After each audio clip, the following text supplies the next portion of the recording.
The cargo bay of Nexus 7 trading station smelled like metal and cleaning chemicals. Taliban walked between the massive containers, checking each one with his scanner.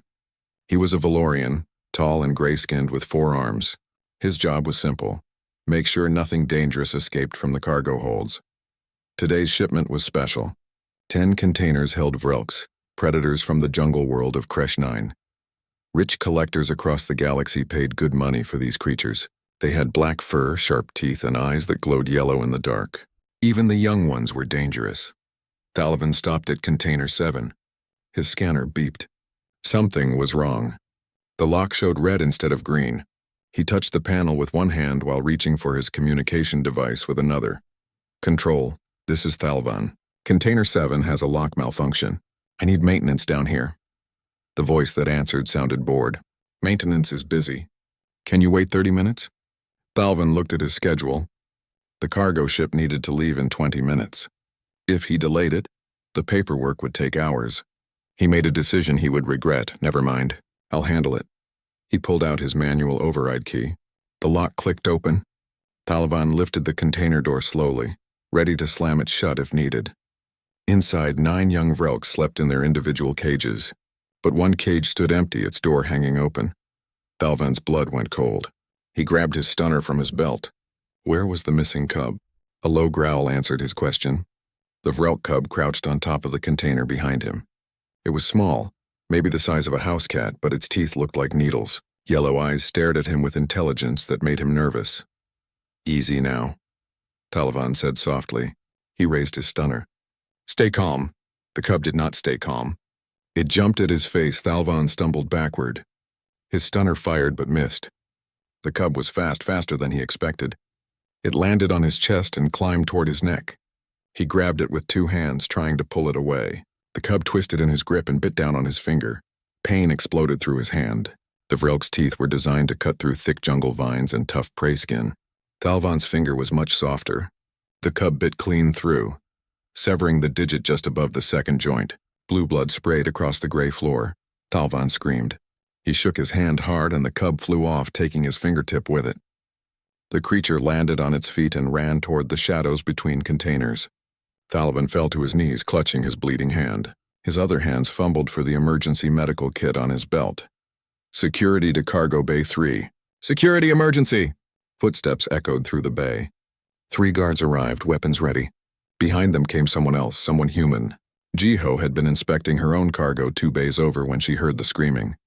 She was short compared to most species on the station, with black hair tied back and dark eyes that missed nothing.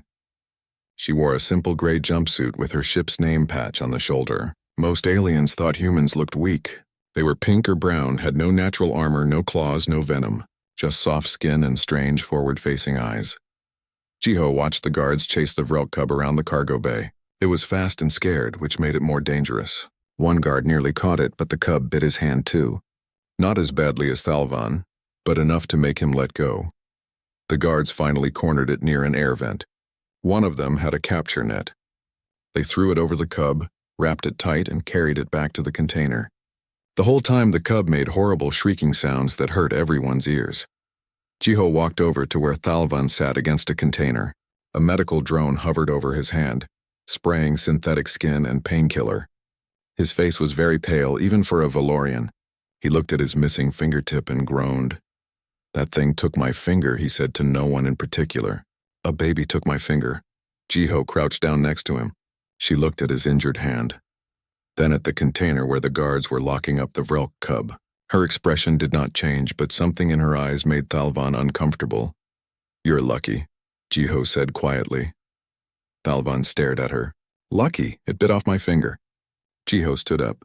She glanced at the container one more time, then back at the Valorian security officer. When she spoke, her voice was calm and matter-of-fact, which somehow made her words more disturbing. "You're lucky that wasn't me." She walked away before Thalvan could respond. He sat there confused and in pain, watching her leave. What did that mean? Why would it matter if the human had been the one who bit him? The other guards helped Thalvan to his feet. They escorted him to the medical bay while a cleaning crew came to handle the blood. The Vrelk cub was secured in a reinforced container. The cargo ship left on time, but Thalvan could not forget the human's words. or the look in her eyes when she said them. It was the same look the Vrelk cub had right before it attacked. The look of a predator sizing up prey. That night, lying in the medical bay with his hand wrapped in bandages, Talvan did something he had never done before. He looked up information about humans, about Earth, about what kind of creatures evolved on that small blue planet. What he found did not help him sleep. News traveled fast on Nexus 7.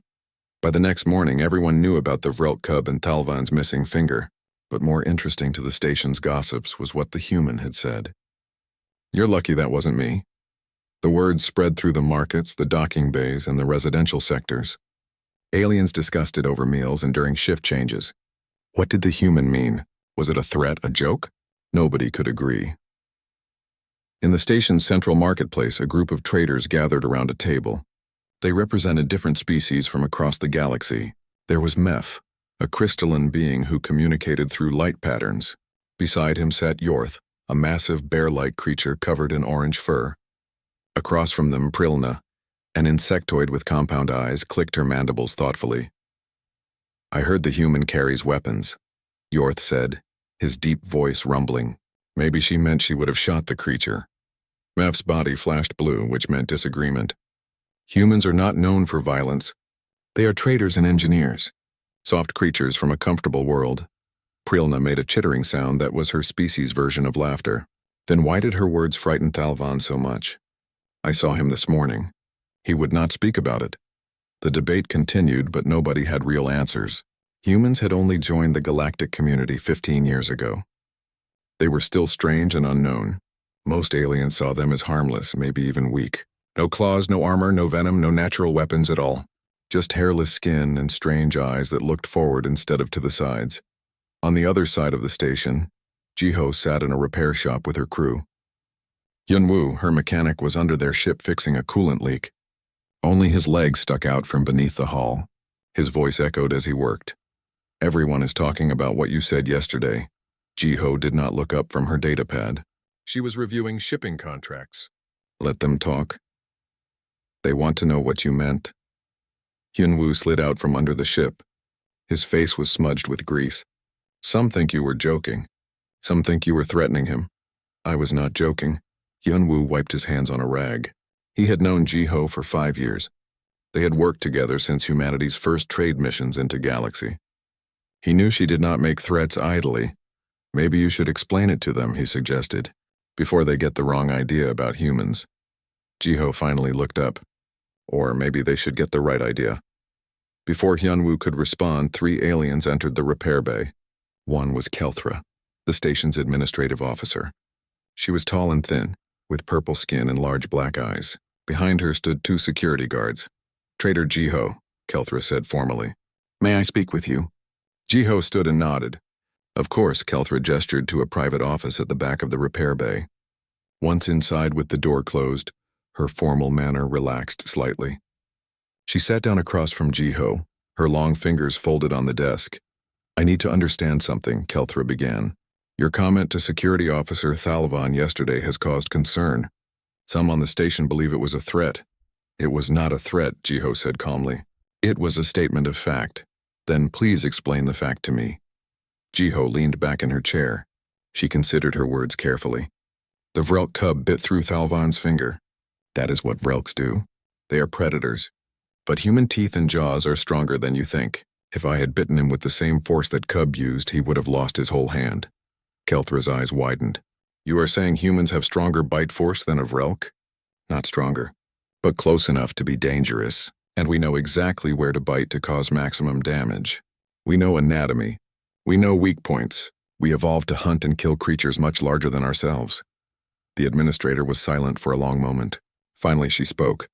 "I have been reviewing Earth's biological records. The information is disturbing, is it?" Jiho's expression did not change. "Your species hunted megafauna to extinction, creatures that weighed tons that had natural armor and weapons.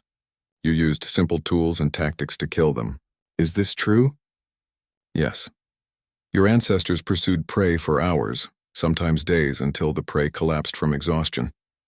Is this true?" "Yes, we call it persistence hunting." Kelthra stood and walked to the window. Outside, aliens of many species moved through the station. doing business, living their lives. None of them knew how dangerous the humans among them truly were. Why did humanity not tell us this? Kelthra asked. When you joined the galactic community, why did you not explain your nature? Jiho shrugged. Would you have let us join if we had? Would you have trusted us? We are not violent by choice. We choose peace and cooperation. But yes, we are capable of great violence when necessary. Every species in the galaxy evolved somehow. We evolved to be very good at hunting. And if you were threatened, if someone attacked you, then we would do what we have always done. We would survive, whatever it takes. Kelthra turned back to face her. This information changes things. The Council will need to reassess humanity's classification. You are not the harmless traitors we believed you to be. We never said we were harmless, Jiho pointed out. You assumed it because we look soft. That was your mistake, not ours. The administrator nodded slowly. I will recommend increased security protocols around human sections of the station. Not because I believe you will attack anyone, but because others may challenge you now. Once word spreads about your true nature, some will want to test it. That would be unfortunate for them. Kelthra left the office, her guards following. Jiho returned to the repair bay where Hyunwoo waited. Well, he asked. The galaxy is about to learn something new about us, Jiho said, whether they wanted to or not. By evening, Kelthra's report had reached the station's council. They reviewed Earth's biological records, reading about human evolution with growing alarm. Persistence hunting, endurance running, throwing accuracy, complex tool use, cooperative pack tactics. Humans were not just predators. They were perhaps the most efficient predators ever to evolve in the known galaxy. And there were 300 of them living on Nexus 7. The Council sent out a quiet advisory to all species on the station. Be cautious around humans. Do not provoke them. Do not assume they are weak because they look soft. Treat them with the same respect you would give any apex predator. Most aliens ignored the advisory. Humans still looked harmless to them. They would learn differently soon enough. 3 days after the Vrelk incident, Jiho received a message that made her frown. Someone wanted to meet her in Cargo Bay 12. The message was unsigned, but the location told her everything she needed to know. Bay 12 was in the old section of the station, where security cameras had blind spots and official patrols rarely went. This was not a friendly meeting. Hyunwoo saw her checking her equipment before leaving. Where are you going? Bay 12. Someone wants to talk business. That's the smugglers section. You want backup? Jiho shook her head. Stay with the ship. If I'm not back in 2 hours, contact station security. Jiho. 2 hours, Hyunwoo. She left before he could argue. The walk to Bay 12 took 15 minutes through the station's lower levels. Here the walls were older and the lighting was dimmer. Aliens who did legal business stayed in the upper levels. Down here you found those who preferred darkness. Bay 12's door was half open. Jiho stepped inside carefully, her hand near the small tool knife on her belt. The bay was large and mostly empty. Old containers were stacked against the walls, creating shadows and hiding places. You are punctual, I like that. The voice came from above. Jiho looked up and saw Crixtal crouched on top of a container. He was a Thexian, an insectoid species, with 6 legs and a hard exoskeleton that shimmered green and black. His mandibles clicked together when he spoke. In the smuggler community, Crixtal had a reputation for being ruthless and greedy. You wanted to meet, Jiho said calmly. I'm here. Crixtal jumped down, landing with surprising grace for his size. He was twice as tall as Jiho and probably weighed 3 times as much. His compound eyes reflected the dim light like oil on water. I have a business proposal. There is a shipment coming through next week. Medical supplies, very valuable. I need someone with legitimate trader credentials to move it through customs. You will receive 20% of the profit. I don't transport illegal goods. Crixtal's mandibles spread in what might have been a smile. I thought you might say that. So I will make the offer differently. Transport my cargo or I will make things very difficult for you and your crew on this station. Jiho's expression did not change. That sounds like a threat. It is a business negotiation. Sometimes these require pressure. Then my answer is still no. The temperature in the bay seemed to drop. Crixtal took a step closer. His legs made clicking sounds on the metal floor. I have heard rumors about humans lately, about how dangerous you supposedly are. But I see only a small soft creature with no weapons and no armor. I think the rumors are exaggerated. You should trust the rumors. Krixtal made a chittering sound like laughter. I have dealt with real predators. I have transported Vrelks, death serpents from Harlan 6, and blood wasps from the Outer Rim. You do not frighten me, human. Then you are very stupid. The insult hung in the air. Krixtal's antennae twitched with anger. His mandibles clicked together rapidly, a sign of aggression in his species. Perhaps you need a demonstration, Krixtal said. So you understand your position here. He made a high-pitched whistle. From the shadows between containers, 3 shapes emerged. They were Vrelks, not cubs, but full adults. Each one was the size of a large dog, with midnight black fur and yellow eyes that glowed in the darkness. Their teeth looked like knives. These were the same species that had taken Thalvan's finger, but these were fully grown hunters. Jiho's heart rate increased, but her breathing stayed calm. Her eyes tracked each Vrelk, noting their positions and movement patterns. They were spreading out, trying to surround her. Basic pack tactics. These are my pets, Krixtal said proudly. I trained them myself. They are very obedient, also very hungry. I have not fed them today. This is a mistake, Jiho said quietly. No, this is a lesson. After my pets teach you some manners, you will reconsider my generous offer, if you survive. Krixtal whistled again. The Vrelks tensed, ready to attack. In a small room high above the station, Da'an watched security camera feeds on multiple screens. She was Jiho's pilot and navigator, a woman with sharp eyes and fast reflexes. When Jiho had not returned from Bay 12 on time, Da'an had hacked into the security system. What she saw made her grab her communicator. Hyunwoo, we have a problem. Jiho is in Bay 12 with Krixtal and 3 adult Vrelks. It looks bad. I'm on my way. Call station security. No time. They're about to attack. On the screen, Da'un watched as Krixtal gave the command. The Vrelks moved forward. In Bay 12, Jiho's mind went very quiet. Her vision sharpened. Her muscles relaxed. This was something humans had carried from their oldest ancestors, something written into their genetics by millions of years of evolution. When faced with a predator, humans had 2 choices, run or fight. Jiho could not outrun Vrelks in an enclosed space, so she chose the other option. The first Vrelk lunged at her. Jiho sidestepped and grabbed a metal pipe leaning against a nearby container. The Vrelk's teeth snapped shut on empty air.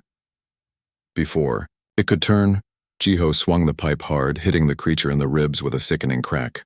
The Vrelk yelped and stumbled. The second Vrelk came from her left. Jiho did not try to dodge. Instead, she stepped into its attack, inside the range of its teeth and claws. Her elbow struck its throat with precise force. The Vrelk made a choking sound and backed away. Krixtal watched in shock. This was not how prey behaved. Prey ran. Prey panicked. This human was fighting back with cold calculation. The third Vrelk circled around behind her.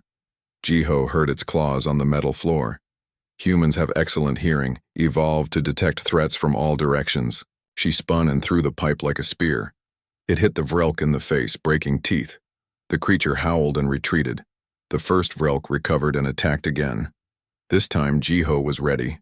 She let it get close, then grabbed its front leg and twisted hard. The joint broke with a snap. The Vrelk collapsed, whimpering. Jiho picked up the pipe again. Her face was calm, but her eyes were cold and focused. She looked at the 2 remaining Vrelks, then at Krixtal. Call them off, she said. Her voice was steady. Now. Krixtal could not believe what he was seeing. One small human had injured all 3 of his trained predators in less than a minute. She moved like she had fought wild animals before, like she knew exactly where to strike to cause damage. Worse, she did not look afraid. She looked angry. Call them off, Jiho repeated. She took a step toward Krixtal. Or I will hurt them worse. Then I will hurt you. For the first time in his long life, Krixtal felt something he had not felt since he was very young. He felt like prey. He whistled quickly. The Vrelks retreated to his side, limping and bleeding. The one with the broken leg could not walk. Jiho stood in the center of the bay, the pipe still in her hand. Blood dripped from her knuckles where Vrelk teeth had grazed her. But she stood tall and steady. "You were right about one thing," she said to Krixtal. "The rumors are not exaggerated. They do not tell the whole truth. Now get out of my sight before I show you what humans really do to threats." Krixtal did not need to be told twice. He gathered his injured Vrelks and fled the bay as fast as his 6 legs could carry him. Jiho stood alone in the empty bay, adrenaline slowly fading from her system. Her hands started to shake, but only a little. She had done what she needed to do. She had survived. When Hyunwoo and Da-eun burst into the bay 5 minutes later, they found Jiho sitting on a container, wrapping her bleeding knuckles with a piece of torn cloth. "What happened?" Hyunwoo asked. Seeing the blood on the floor, Jiho looked at them with tired eyes. The galaxy just learned another lesson about humans. The security footage from Bay 12 spread through Nexus 7 like wildfire. Despite Da-eun's attempt to erase it, someone had already copied the file. Within hours, every species on the station had seen the human woman fight 3 adult Vrelks. They watched her move with cold precision. They watched her break bones and strike throats. They watched her stand victorious while trained predators limped away in pain. The footage ended with her calm face staring at Krixtal, and that image became more terrifying than any roar or display of teeth.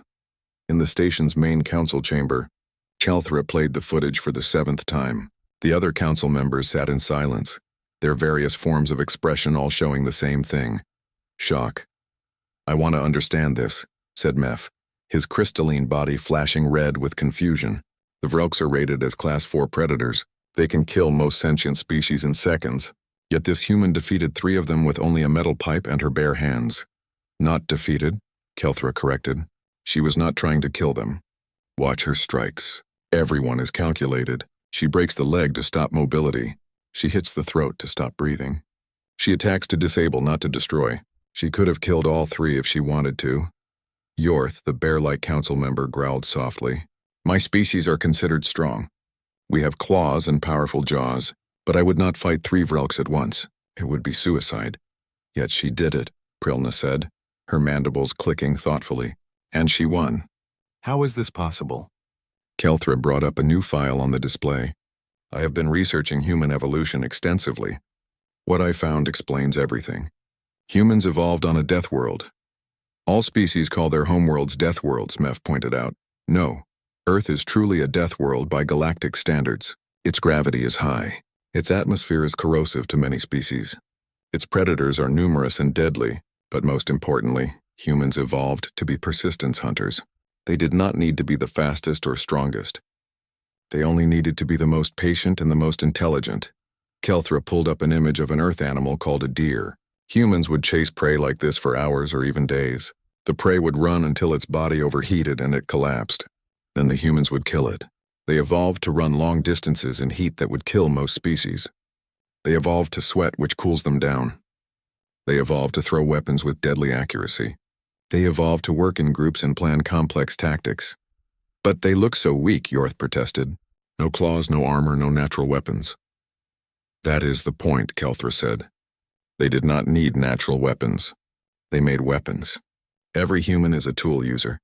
Every human is a problem solver. And every human carries the genetic memory of millions of years of hunting. When threatened, they become what they evolved to be: apex predators." The council chamber fell silent. They all understood now. Humans were not harmless traitors. They were predators who chose to be peaceful.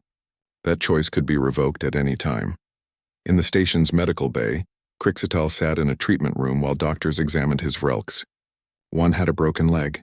Another had a crushed throat that required surgery. The third had several broken teeth and a concussion. All 3 were traumatized and refused to leave their containers. A doctor approached Krixtal. She was a Valorian, the same species as Thalvan. Her expression was professional but cold. "Your animals will recover, but they will need weeks of treatment. The damage was precise and severe. Whoever did this knew exactly where to strike." "I know who did it," Krixtal said bitterly. "Then I suggest you avoid them in the future. Attacking sentient beings with trained predators is illegal. I should report this to security. Crystal stood quickly. That will not be necessary. This was a misunderstanding. An accident. The doctor's eyes narrowed. An accident that resulted in 3 injured predators and you fleeing the scene? I do not think so. But the human involved has not filed a complaint, so I will not report it. This time, Crystal left the medical bay as fast as he could. His reputation as a dangerous smuggler was ruined. Everyone would know that he had tried to intimidate a human and failed. Worse, they would know he had run away. He needed to leave Nexus 7. Quickly. In the human quarter of the station, Jiho sat in her ship's common room. Her knuckles were bandaged. Dayun had insisted on treating them properly, using medical supplies from their kit. Hyunwoo sat across from her, his face serious. This is going to cause problems, he said. The whole station knows now. They know what we can do. They were going to find out eventually, Jiho replied. Better they learn from Crystal's mistake than someone else's. Dayun brought her a cup of tea. The station council wants to meet with all human residents tomorrow. They're calling it a cultural exchange forum, but we know what it really is. They want to assess the threat. Let them, Jiho said. We have nothing to hide. Some humans are scared, Hyunwoo said quietly. They think the other species will turn against us now. That will be forced to leave the station. Jiho sipped her tea. Then they don't understand how respect works in the galaxy. We were ignored before because we seemed weak. Now we'll be respected because we've proven we're not. It's better this way. Is it? Dayun asked. Now everyone looks at us differently. They move away when we walk past. They watch us like we might attack at any moment.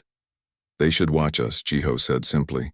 Not because we want to attack, but because they need to remember that peace is a choice. We choose it every day. But it's still a choice. The next morning, every human on Nexus 7 gathered in the station's main conference hall. There were about 300 of them. Traders, mechanics, pilots, engineers, and their families. They faced the council and representatives from every major species on the station. Kelthra stood at the front. We have called this meeting to discuss recent events, specifically the incident in Cargo Bay 12 involving Trader Jiho and 3 Vrelk predators. We want to understand humanity's capabilities and intentions. An older human stepped forward. His name was Shungmin, and he was the unofficial leader of the human community on the station. He had gray hair and kind eyes, but he carried himself with quiet confidence. What do you want to know? Shungmin asked. Are all humans capable of what we saw in the security footage? Meph asked, his crystalline body flashing orange with concern. Shungmin nodded. More or less. Jiho is trained in combat, but any human could fight if necessary. We evolved to survive against creatures much more dangerous than Vrelks. It's in our nature. Then why did you not tell us this when humanity joined the galactic community? Yorth demanded. Would you have welcomed us if we had? Shungmin asked calmly. Would you have trusted us? We chose to let you see us as peaceful traders first, to build relationships before revealing our full nature. Was that wrong? The council members looked at each other. Finally, Kelthra spoke. No, it was not wrong. But it was incomplete. We need to know what we are dealing with. Then I will tell you plainly, Shungmin said. Humans are predators. We evolved to hunt and kill. But we are also social creatures. We evolved to cooperate and build communities. We choose peace because it benefits everyone. But if threatened, we will defend ourselves. That is not a threat. It is simply a fact. What about Crystal? Prilna asked. He attacked one of your people. What will humanity do in response? Shungmin smiled slightly. Nothing. Jiho handled it herself. Crystal learned his lesson. If he is smart, he will leave the station and never bother us again. If he is not smart, well, then he will learn more painful lessons. The meeting continued for another hour. Questions were asked and answered. Concerns were raised and addressed. By the end, a new understanding had formed. Humans were dangerous, yes, but they were also reasonable. They preferred peace but could wage war. They looked soft but were hard. They were contradictions wrapped in pink skin. As the meeting ended and people began to leave, Thalvan approached Jiho. His hand was still bandaged from where the Vrelk cub had bitten him.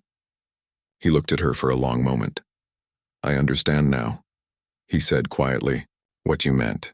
When you said I was lucky it wasn't you, Jiho met his eyes. Do you? Yes, a human bite would have been much worse. Not because your teeth are sharper, but because you would have known exactly where to bite. How much pressure to use? You would have made me lose my entire hand, not just a finger. Probably, Jiho agreed. Thalvan shuddered slightly. Thank you for the warning. Even though I did not understand it at the time. You're welcome.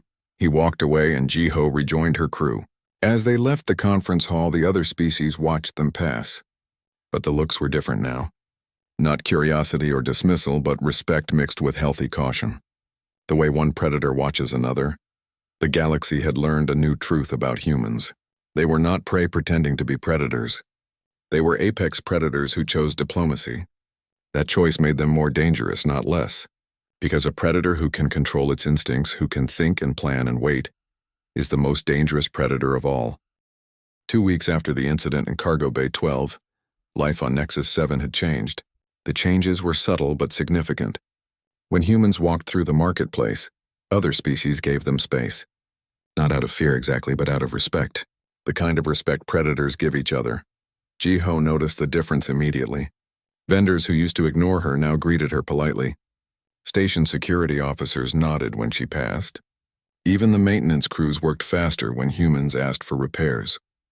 It was not the treatment she had wanted, but it was better than being dismissed as weak. In the station's main bar, a popular gathering place for traders and crew members, Jiho sat with Hyunwoo and Daun. They were celebrating a successful cargo run. The bar was crowded with dozens of species all talking and conducting business. Things are different now, Daun observed, sipping a blue drink that humans could not safely consume. People actually listen when we talk. Hyunwoo laughed. That's because they're afraid we'll bite them. They're not afraid, Jiho corrected. They're cautious. There's a difference. A figure approached their table. It was Thalvan, the security officer who had lost his finger to the Vrelk cub. His hand had healed, but he would always have a scar and a missing fingertip. He carried a datapad and looked nervous. Trader Jiho, may I speak with you? Jiho gestured to an empty chair. Of course. Thalvan sat down carefully. He glanced around to make sure no one was listening too closely, then leaned forward. I need advice. About humans. What kind of advice? Security advice. The Council wants to update our protocols for dealing with humans, not because they think you'll cause trouble, but because they want to handle situations properly. If there's a conflict involving a human, how should we respond? Jiho considered this. The same way you would respond to any conflict. Talk first, de-escalate, use force only if necessary. But what if the human becomes aggressive? Then you call for backup, Jiho said simply. Multiple officers. Non-lethal weapons. Keep your distance. Humans are most dangerous in close combat. Thalvan nodded, making notes on his datapad. What about restraints? Standard magnetic cuffs? They'll work, but humans are flexible and patient. We can dislocate our own joints to escape restraints if motivated. You need to watch us constantly. This is exactly what I needed to know. Thank you. Thalvan hesitated, then added, I wanted to apologize for how I treated you before.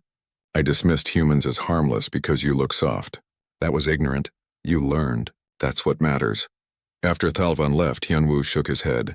It's strange. We spent years trying to convince the galaxy to take us seriously. Now they take us too seriously.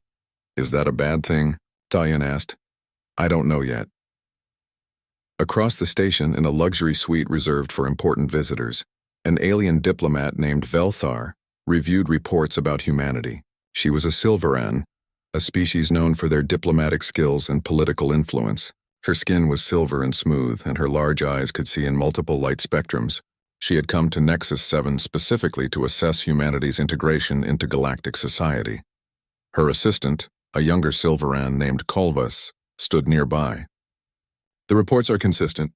Humans are more capable of violence than their appearance suggests, but they have not initiated any conflicts.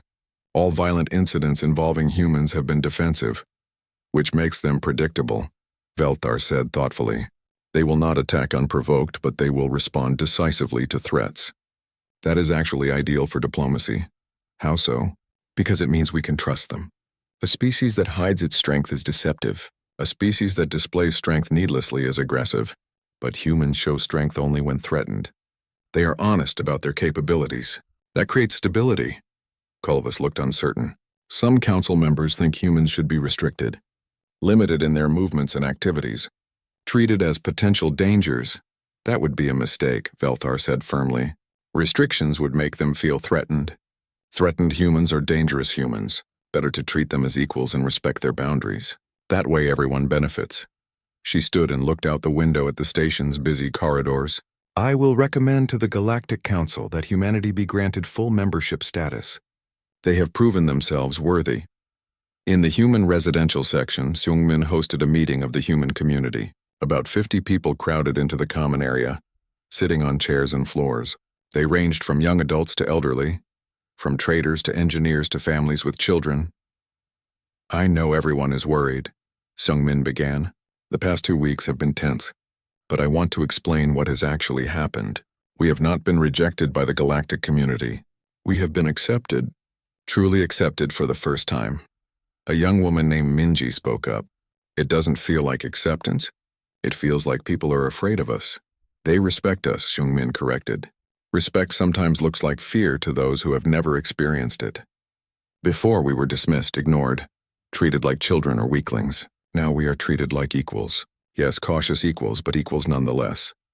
An older man named Dong-hyun added his thoughts.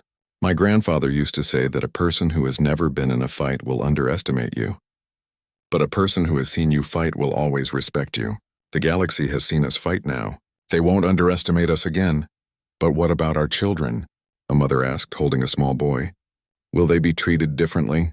Will other species fear them? Seungmin knelt down to the child's level. What's your name, young one? Junseo, the boy said quietly. Junseo, do you know what makes humans special? The boy thought for a moment. We're strong? We're smart, Seungmin corrected gently. We're strong too, yes. But what makes us truly special is that we can be both strong and kind. We can be dangerous and gentle. We choose when to use our strength. That choice is what makes us human. Do you understand? Junseo nodded slowly. We're nice predators. The adults laughed, but Seungmin smiled. Exactly right. We're nice predators. Remember that and you'll do fine. The meeting continued, addressing concerns and making plans. The human community was adapting to their new status in galactic society. It would take time, but they would manage. Humans always did. That evening, Jiho returned to her ship. She found a package waiting outside her quarters. It was wrapped in silver paper with no sender's name. Inside was a beautiful knife made from crystal and a note. For the human who knows when to bare her teeth and when to smile, may you need this rarely, but may it serve you well when needed. A grateful station administrator. It was from Kelthra. Jiho held the knife, feeling its perfect balance. It was a gift of respect from one professional to another. She hung it on her cabin wall where she could see it every day. In his own quarters, Krikstal packed his belongings. His reputation was destroyed. His Vrelks were still recovering. Worst of all, everyone knew that a single human had defeated him. He had already booked passage on a cargo ship leaving tomorrow. He would go to the outer rim where nobody knew about his failure. As he packed, he thought about Jiho's face when she had stood over his defeated predators. That calm, cold expression, the look of a true apex predator deciding whether to kill or spare its prey. He had mistaken human appearance for weakness. It was a mistake he would never make again. The next morning, Krikstal left Nexus 7 without saying goodbye to anyone. His departure was noted but not mourned. The smuggler community had learned the same lesson everyone else had learned. Do not underestimate humans. 3 months later, Nexus 7 had fully adapted to its human residents. Security protocols were updated. Cultural exchange programs were established. Trade agreements were signed with human colonies. The station had become a model for human integration into galactic society. Jiho stood in the marketplace, negotiating with a Valorian merchant over a shipment of rare minerals. The merchant drove a hard bargain, but he was fair. They settled on a price that satisfied both parties and shook hands to seal the deal. As she walked back to her ship, Jiho passed by Cargo Bay 3, where the Vrelk incident had started months ago. She paused for a moment, remembering Thalvan's injury and her own words. You're lucky that wasn't me. It had been a simple statement of fact. But it had changed everything. The galaxy now understood that humans were not weak traders pretending to be strong. They were strong beings choosing to trade. That choice made all the difference. Yunwoo and Da-un were waiting at the ship. They had a new contract, a good one, hauling medical supplies to a colony world. Honest work with fair pay. This was what humans did best. Work hard, solve problems, and build relationships. But if someone threatened them? If someone mistook their choice of peace for inability to fight? Well, the galaxy knew better now. They had learned the lesson that the Vrelk cub had started to teach. Humans were predators born and bred from a death world, carriers of millions of years of hunting instincts. The difference was that humans had evolved one more trait that made them truly dangerous: the intelligence to know when to use those instincts and when to control them. They were not animals. They were thinking, planning, patient predators who preferred peace, but could wage war with devastating efficiency. Xiong Min often said it best during community meetings: "We are Deathworlders playing nice with the galaxy.